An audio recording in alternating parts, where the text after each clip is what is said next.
नमस्कार, मैं हूं रविंद्र जैन और आप देख रहे हैं मुंबई मास टाइम्स। आइए देखते हैं आज की मुख्य खबर।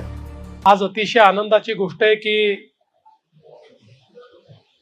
मेट्रो 3 आपल्या मुंबईची जी नवीन लाईफलाईन आहे,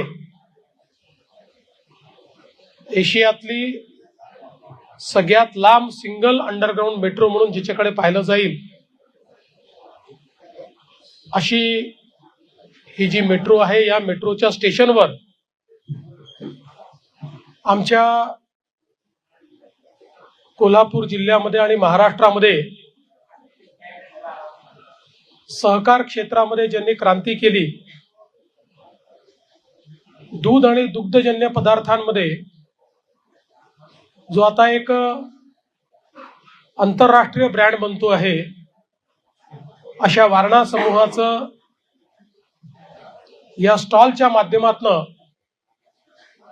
या ठिकाणी एक अस्तित्व निर्माण झालं।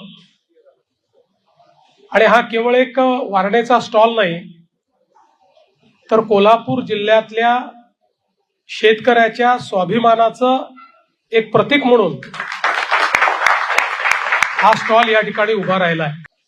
जसं सावकारांनी या ठिकाणी सांगितलं की ही जी अंडरग्राउंड मेट्रो आहे, एक प्रकारे देशातला इंजिनिअरिंगचा एक मार्वल म्हणून याच्याकडे आपण पाहू शकतो।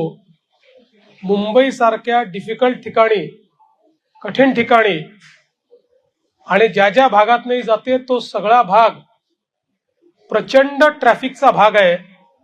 इथे जमिनीखाली असं काम होऊ शकतं असं कोणी म्हटलं असतं तर कदाचित कोणी विश्वास ठेवला नसता।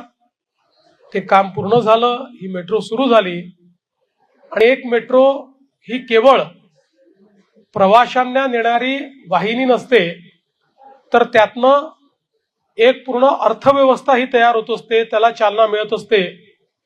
आज या प्रत्येक स्टेशनवर जाता येता प्रवासी आहेत, त्यांच्याकरता अनेक फूड स्टॉल असतील, रिटेल असेल, अशा अनेक गोष्टी या ठिकाणी उपलब्ध होतात आणि त्यातनंही मोठ्या प्रमाणात रोजगारही निर्माण होतो आणि मार्केटही मिळतं।